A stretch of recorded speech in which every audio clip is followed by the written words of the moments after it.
नमस्कार मेरे प्यारे बच्चों। अब प्रोजेक्शन पार्ट 14 के माध्यम से हम पढ़ेंगे इसमें टॉप व्यू को बनाना, कि टॉप व्यू को कैसे बनाया जाता है।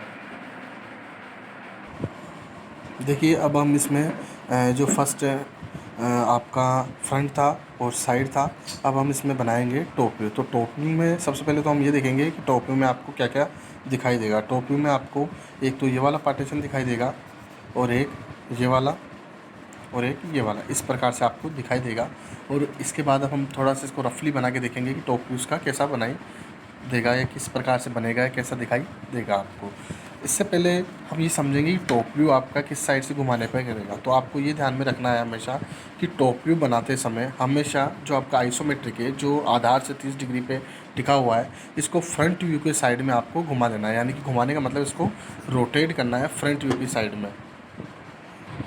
यानी कि इसको हम एक बार बना के ही देख लेते हैं कि किस प्रकार से आपका जो टॉप व्यू है वो बनेगा आपका।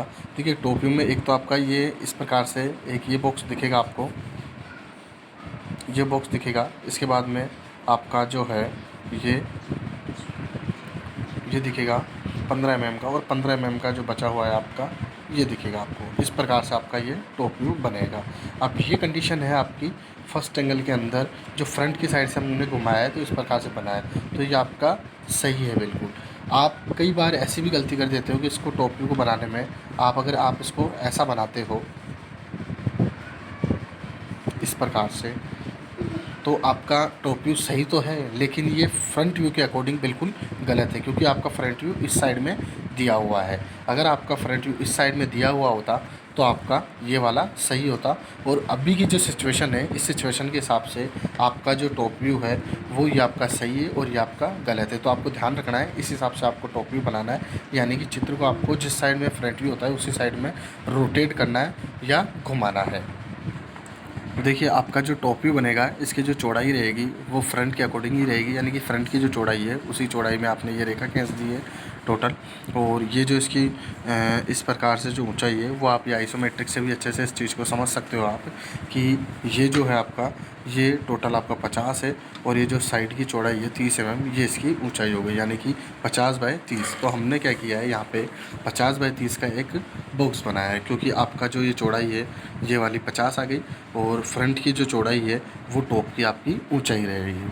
जो फ्रंट की चौड़ाई है उसे ही हम टॉप की ऊंचाई कहेंगे। इस प्रकार से आपने ये एक आयताकार टाइप में बॉक्स बना लिया है जो 50/30 का बन गया है। अब इसके बाद आपको क्या करना है कि ये ऊपर से जो आ रहा है स्लॉट, ये यहाँ पे भी आपको दिखेगा। तो आइसोमेट्रिक में हम देखेंगे कि इसकी जो चौड़ाई है वो कितनी रहेगी। तो टोटल आपकी डायमेंशन 50 है, और 50 में से अगर आप 20 घटाते हो तो आपका ये बचता है 30। तो यानी कि यहाँ से आपका जो 30 है वो आपको 30 mm, या फिर हम ये कह सकते हैं इसके बिल्कुल सीध में इस प्रकार से आपका ये सीधा लाइन आएगी। और सीधी लाइन आने के बाद में आप ये देख रहे हो कि इस आइसोमेट्रिक में जो स्लॉट कटा हुआ है तो ये 15 mm की दूरी पे कटा हुआ है, और टोटल आपका है 30 mm। यानी कि बिल्कुल आधा, 30 mm का बिल्कुल आधा है 15 mm। तो आपको यहाँ पे क्या करना है, बिल्कुल जो चौड़ाई है वो 30 mm है आपकी, और इसके बीचों बीच एक सीधी रेखा खींच देनी है। तो इस प्रकार से आपकी ये आकृति बन जाएगी जैसा कि हमने यहाँ पे रफली बनाया था। देखिए आप सेम उसी प्रकार से आपकी यहाँ पे जो टॉप व्यू है वो इस प्रकार से आपको दिखाई देगा। और इसमें जो ये लंबाई चौड़ाई है वो आप समझ ही गए हैं। इसके अलावा आपको ये भी ध्यान में रखना है कि प्रत्येक जो front view, side view, top view होता है उसके ऊपर या नीचे की ओर 5 mm में आपको front view, side view, top view पूरा लिखना होता है। डायमेंशन जो है वो आइसोमेट्रिक के हिसाब से आपको डायमेंशन देनी होती है। इसके अलावा आपको प्रत्येक जैसे बताया था कोनों से, उस हिसाब से बनाने के बाद भी आप चाहें तो यहाँ से प्रत्येक कोने से सीधी रेखा, यहाँ से सीधी रेखा खींचनी होती है, और जो स्लॉट आता है वो भी आप सीधी रेखा, ये सीधी रेखा खींचनी होती है, और यहाँ से इस बिंदु से आपको एक तिरछी रेखा खींचनी होती है। यदि आपकी इस तिरछी रेखा के अंदर, आप इसको एक एग्जांपल के माध्यम से समझ सकते हैं, इस प्रकार से 90 डिग्री, इस प्रकार से 90 डिग्री, और अगर आपकी बिल्कुल एक तिरछी रेखा इन 90 डिग्री को टच करती हुई चले तो आप ये समझिए कि आपका एंगल का एक सिंबल हो गया। इस प्रकार से आपका जो भी आपने बनाया है वो एग्जैक्ट सही बनाया है। लेकिन अगर आपकी ये सिचुएशन होती है, इस सिचुएशन में आपका एंगल का चित्र ऐसे जा रहा है या यहाँ पे जा रहा है, तो आपका ये सिचुएशन गलत है और ये आपका सही है। तो आपको ये भी ध्यान में रखना है, यहाँ पे जो एंगल का बना रहे हो वो इस प्रकार से आपको बनाना होता है। और यहाँ पे जो है वो आपका टाइटल बॉक्स बनता है। यहाँ पे आप चाहें तो ऑल डायमेंशन RN/mm लिख सकते हैं, और नीचे की ओर आप ये यहाँ पे सिंबल बना सकते हैं।